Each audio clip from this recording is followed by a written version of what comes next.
मुझे कहाँ जाना है, उसमें डेटा यूज होता है। और आईआईटी में आप IITs में 9 डेटा देखो, अब यहाँ 80 मार्क्स पे आपकी देखो 90 परसेंटाइल बन गई हैं। 2025 में गेम हुआ है चेंज।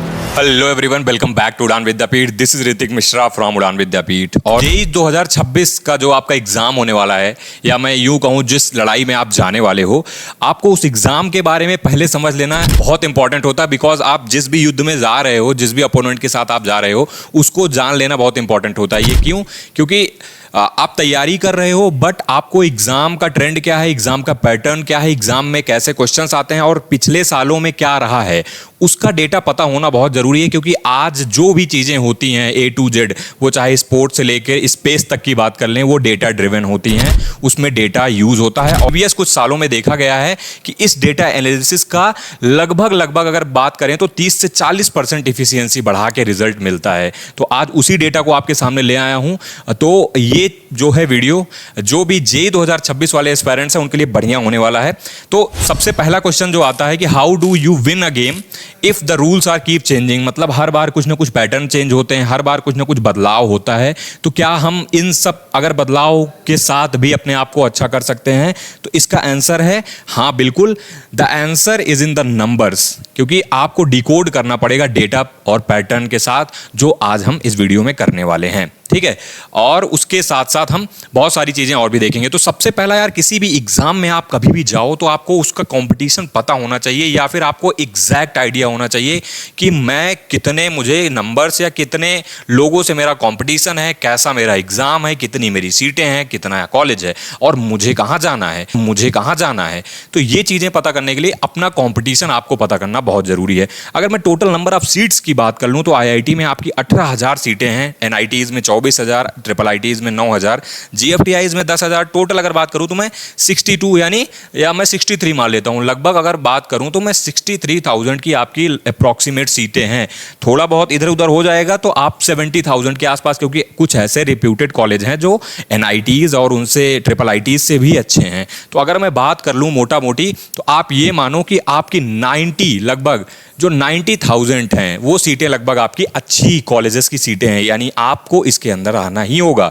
अब अगर बात करूं 2022 के डेटा की, तो तुम देखो तुम्हारा 10 लाख कैंडिडेट रजिस्टर हुआ था, अपीयर 9 लाख कैंडिडेट हुआ था। सिमिलरली देखो 2023 का क्या पैटर्न रहा, 14 लाख कैंडिडेट रजिस्टर हुआ और 14 लाख ही कुछ कैंडिडेट हमेशा से ऐसे रहे हैं जो अपीयर हुए हैं, और कुछ ऐसे हैं जिन्होंने रजिस्टर करने के बाद छोड़ दिया है। तो यहाँ से भी आप आइडिया लगा सकते हो कि बहुत सारे कैंडिडेट छोड़ भी देते। फिर यहाँ 11 लाख और 11 लाख यहाँ पे हुआ। 2025 में सबसे ज़्यादा रिकॉर्ड, सबसे ज़्यादा रजिस्ट्रेशन हुआ है और सबसे ज़्यादा लोगों ने अपीयर भी किया है, क्योंकि अब यहाँ पे नंबर ऑफ कैंडिडेट बढ़ गए हैं जो अपीयर होते हैं। हालांकि ये चीज़ें आपका कॉम्पिटिशन अभी मैं बताता हूँ। अब इसमें देखो ऐसे बहुत सारे कैंडिडेट हैं।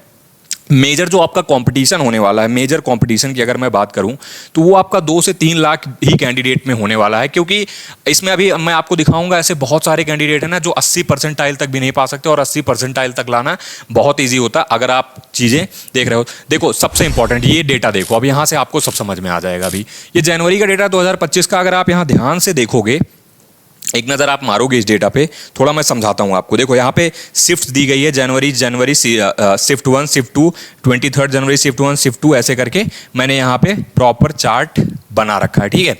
अब यहाँ से आपको पता लग जाएगा। देखो ये परसेंटाइल्स हैं कि कितने नंबर पे कितनी परसेंटाइल बनी हुई हैं आपकी। तो अगर मैं देखो बात करूँ यहाँ पे, देखो 80 मार्क्स पे आपकी, देखो लगभग अगर मैं पहले इसकी बात करूं तो आपकी क्या 90 परसेंटाइल बन गई हैं। अब यहाँ देखो कंपटीशन क्रैक करना इतना इजी क्यों हो गया है, क्योंकि अब यहाँ पे यार 80 नंबर ला रहे हो। देखो शिफ्ट का वेरिएशन है। अब जैसे अगर जनवरी जो है 22 की बात करें, शिफ्ट 1 की, तो आप देखोगे यहाँ पे कितने नंबर हैं, लगभग 80 से 100 के बीच में आपकी क्या बनी है, 90 परसेंटाइल बनी है। तो ये जो है ना, ये जो मैं दिखा रहा हूँ ये चीज़, ये रेंज है, ठीक है। ये आपकी रेंज है और इस रेंज में आपकी परसेंटाइल लाई करेगी। अब सपोज दैट यहाँ पे ये रेंज है, ये सारी रेंज है जो यहाँ पे आपको दिख रही है। मतलब अगर मैं इस पर्टिकुलर की बात करूँ तो यहाँ पे 120 से लेकर के 140 के बीच में अगर मैं येलो लाइन देखूँ तो 91 परसेंटाइल बनी है, ठीक है, इस वाले शिफ्ट्स के लिए। अब आगे बढ़ोगे आप, अगर 23 जनवरी देखोगे तो आपको यही देखो यहाँ पे ड्रॉप देखने को मिल गया, यहाँ पे कितना था और यहाँ पे देखो ड्रॉप देखने को मिल गया, आपको 110 नंबर के आसपास ही मिल गया और ये 115 के समवेयर कहीं पे है। तो ओवरऑल अगर मैं कहूँ तो देखो बहुत जिस भी चीज़ का फ्लक्चुएशन हुआ है ओवरऑल ही हुआ है, जिसका सेम रहा है, सिमिलर रहा है पैटर्न, ठीक है। तो लगभग कभी भी आप परसेंटाइल कैलकुलेट करो, कुछ भी कैलकुलेट करो, हमेशा रेंज में देखो कि किस रेंज में आ रहा हूँ, मुझे किस रेंज में करना है। तो यहाँ से मेरा इस बताने का ये मतलब है कि आपको एक डेटा मिल जाए, एक रेंज मिल जाए कि मुझे इतने उसमें रहना है, परफॉर्म करना है, तब फिर मेरा इतना नंबर पे इतने परसेंटाइल बन रही होगी। अभी मैं एक आगे से एक आसान सा आपको आइडिया देने वाला हूँ। ऐसे सिमिलरली अप्रैल के लिए यहाँ पे है, आप देख सकते हो अप्रैल में यहाँ पे देख रहे हो 70 परसेंटाइल पे भी आपकी क्या बन रही है, यहाँ पे 90 परसेंटाइल बन गई है, मतलब 70 नंबर पे भी, लगभग 70 मार्क्स पे भी। ये कौन सा शिफ्ट था? ये अप्रैल शिफ्ट था, शिफ्ट 1, ठीक है, पहले दिन वाला शिफ्ट था। तो यहाँ पे 90 परसेंटाइल बन गई है। यहाँ पे लिख रखा है कि कौन से कलर जो है किस परसेंटाइल को डिनोट कर रहा है। आप स्क्रीनशॉट ले लोगे तो आपको बहुत अच्छे समझ में आ जाएगा। ये जो रेंज है, ये पैटर्न आपको समझ में आ जाएगा कि हाँ इसके बीच में रहना है। तो आपको यहाँ से क्लियर पिक्चर मिल जाएगी, क्योंकि ये पिछले साल का डेटा है। अब अगर मैं ओवरऑल तुम्हारे ईज के लिए यहाँ पे बात कर लूँ तो तुम देखो 25 का यहाँ पे है, 24 का है और 23 का डेटा है, ठीक है। अब यहाँ पे देखो 177, 195, 180, ठीक है। तो अब अगर मैं तुम्हें कहूँ कि तुम्हें 99 प्लस परसेंटाइल लाना है तो भैया तुम्हें इस 177 से 180 के बीच में या 195 के बीच में स्कोर करना पड़ेगा। ऐसे सिमिलरली तुम अपने रेंज समझ लो, ठीक है।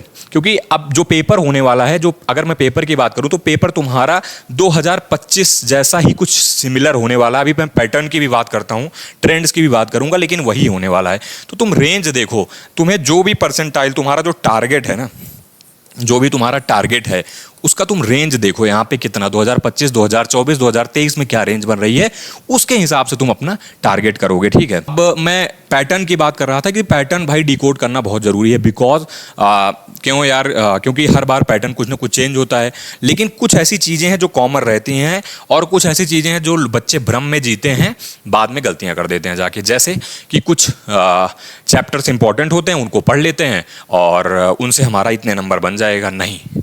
क्योंकि 2025 में गेम हुआ है चेंज। अब गेम चेंज हुआ है, जैसे मैं अगर फिजिक्स की बात करूं, ये फिजिक्स का, ठीक है। मैं थोड़ा एग्जांपल से बता रहा हूं आपको। देखो मैं यहाँ पे कोई रोड मैप देने नहीं आया हूं, क्योंकि रोड मैप और एग्जाम कैसे क्रैक करना है ये आपको टीचर बताएगा। मैं आपको वो डेटा दिखाने आया हूं जिससे आपको एग्जाम के बारे में अवेयरनेस हो जाए कि एक्चुअली में एग्जाम है क्या और इसको डेटा के थ्रू कैसे क्रैक करना है, कैसे मुझे चीज़ें देखनी है। थोड़ा सा आपका नज़रिया बदलने आया हूँ। हो सकता हो आप किसी एक पर्टिकुलर चीज़ के ऊपर आप कर रहे हो, फोर्स कर रहे हो और वो चीज़ पेपर में ना आए, तो मैं थोड़ा सा अवेयर कर रहा हूँ। देखो 2025 में ना जिन्होंने पर्टिकुलर किसी चैप्टर पे फोकस किया था ना फिजिक्स में, भाई उनका काम तमाम हो गया। देखो यहाँ पे 2000 अगर एवरेज बात करें 2019 से 2024 में रे ऑप्टिक्स की ये बात हो रही है, ठीक है, रे ऑप्टिक्स की बात हो रही है, तो लगभग 6% वेटेज हुआ करता था, कितना 6%। लेकिन 2025 में क्या हुआ, सडनली ये 13% के आसपास हो गया, ठीक है। तो इतना बड़ा चेंज आया, ठीक है। अब डेटा अब चेंज आ गया भाई, अब ये चीज़ तो मतलब सडन थी। तो इसीलिए किसी भी पर्टिकुलर चीज़ों पे फोकस नहीं करना है, पूरा सिलेबस कवर करो, जितना कर पाओ कोशिश करो, और उसके बाद किसी भी चीज़ पे रिलाई मत करो कि यही चीज़ें, क्योंकि कुछ भी गेम चेंज हो जाएगा, फ्लिप हो जाएगा। तो इलेक्ट्रोस्टैटिक में देखो 2 अप्रैल में शिफ्ट 2 में 0 क्वेश्चन थे इलेक्ट्रोस्टैटिक के, और वहीं पे अगले ही दिन सिमिलर 5 क्वेश्चन आ गए। इधर देखो 3 क्वेश्चन थे और इधर 0 क्वेश्चन। तो तुम देखो ऐसे ऐसे तुम्हें, मैं केमिस्ट्री में भी अगर बात करूँ ना, तो केमिस्ट्री में भी देखो तुम्हारा सिंगल करेक्ट 65% आया है, मल्टी 15%, असर्शन रीजन 10% और अदर फॉर्मेट 10%, ठीक है। 65% of the questions are standard single correct down from 80%। इसका जो मतलब ये लाइन लिखी है, पहले क्या हुआ था 80% आते थे सिंगल करेक्ट, लेकिन अब वो ड्रॉप होके कितने हो गए, 60% हो गए। तो देख रहे हो यहाँ पे भी तुमको सडन, यहाँ पे केमिस्ट्री की अगर मैं पर्टिकुलरली बात करूँ तो यार इन्होंने क्या किया है, ज़्यादा मतलब फिजिकल केमिस्ट्री का टफनेस लेवल बढ़ाया, या मैं कहूँ फिजिकल केमिस्ट्री का वेटेज ही बढ़ा दिया है। तो उससे थोड़ा क्या हो गया, कैलकुलेटिव हो गई है। जो केमिस्ट्री है आपकी ना, ये कैलकुलेटिव हो गई है, ठीक है। बाकी आपको कैसे वो उस चीज़ को कैसे तोड़ना है, वो चीज़ आपके टीचर्स बताएंगे, जिससे भी आप पढ़ रहे हो मन लगा के वो चीज़ करो, ठीक है। और साथ साथ में यार जिन्होंने भी सब्सक्राइब वगैरह नहीं किया है कर लो, क्योंकि यहाँ एग्जाम अपडेट से लेकर के तुम्हें ऑथेंटिक एग्जाम अपडेट तुम्हारे कॉलेज की, तुम्हारे एग्जाम की कब होने वाला है, कब एडमिट कार्ड आ रहा है, कब क्या होना है, ऑफिशियल ऑथेंटिक सिस्टमेटिक अपडेट, तुम्हारा जो भी पेपर होंगे, जो भी शिफ्ट जनवरी की होगी, अप्रैल की होगी, उन सब के बारे में भी डायरेक्ट बच्चों से डायरेक्ट रिव्यू लेके तुम्हारे तक पहुंचाएंगे। उसके बाद आगे चल के तुम्हारी काउंसलिंग में भी हेल्प कर रहे होंगे। पूरा पूरा तुम पीछे वाला सेशन भी देख सकते हो, हम लोगों ने बहुत अच्छी तरीके से बच्चों की मदद करी है और साथ साथ तुम्हें बेस्ट कॉलेज में भी पहुंचा रहे होंगे। तो सब्सक्राइब कर लोगे तो तुम्हारा ये चीज़ें प्रॉब्लम खत्म हो जाएगी। अब यहाँ आप देखो, फिजिकल केमिस्ट्री का मैं कह रहा था ना, वेटेज बढ़ा दिया इन्होंने। देखो वेटेज क्या हुआ गया है, लगभग यहाँ पे कैलकुलेशन को हैवी बना दिया है। अब यहाँ 2024 का डेटा देखो आप, यहाँ पे 30% वेटेज था लगभग, मतलब 28% वेटेज था, ठीक है। बट 2025 में इसका वेटेज बढ़ के अप्रॉक्सीमेट अगर मैं कहूँ तो 38% हो गया है, ठीक है। तो ये जो डेटा का शिफ्ट हुआ है, यहाँ से आप समझ सकते हो कि वेटेज बढ़ा है। तो इसीलिए मैं कह रहा हूँ कोई चीज़ छोड़ के नहीं जाना। अब ऐसे ही सिमिलरली मैथ्स में भी है।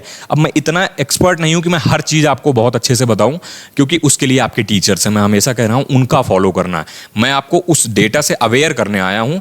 क्यों? क्योंकि ये चीज़ से हो सकता है आप में से जो भी कैंडिडेट देख रहे हैं उनमें बहुत सारे में कुछ ना कुछ वो चेंज आ जाए जिससे उनका फ़ायदा हो जाए। तो यार मेरे हिसाब से तो सिंपल गेम प्लान बनाओ, ठीक है। अपने जनवरी अटेम्प्ट को टारगेट करो, ठीक है। और जो भी फिजिक्स में, जैसे मैंने बताया ही, स्पेशली जो भी फाउंडेशन है वो थोड़ी स्ट्रॉन्ग करके रखनी है। और अगर बात करें केमिस्ट्री में तो न्यू फॉर्मेट क्वेश्चंस बन रहे हैं, फिजिकल केमिस्ट्री में आपने देखा ही होगा। और मैथ में जो है, मैथ में अगर आप थोड़ा सा टाइम दोगे, थोड़ा सा चीज़ों को देखोगे, ऑब्जर्व करोगे, तो मैथ में भी क्वेश्चन ऐसे हैं जो कि बनाए जा सकते हैं, ठीक है। तो ये तो रही आज ये सब चीज़ें जो आपको ध्यान देनी चाहिए मेरे हिसाब से।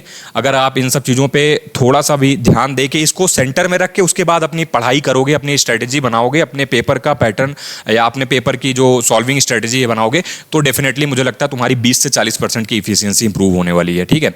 चलो, आई होप तुम्हें अच्छा लगा होगा तो यार make sure to subscribe and like और शेयर कर देना अपने दोस्तों में। और हाँ, मिलते रहेंगे ऐसी अच्छी वीडियोज़ के साथ और आपके कॉलेज तक आपकी पूरा साथ देने वाले हैं, तो make sure to subscribe. Okay, मिलते हैं अगले वीडियो में। टिल देन, जय हिंद, जय भारत।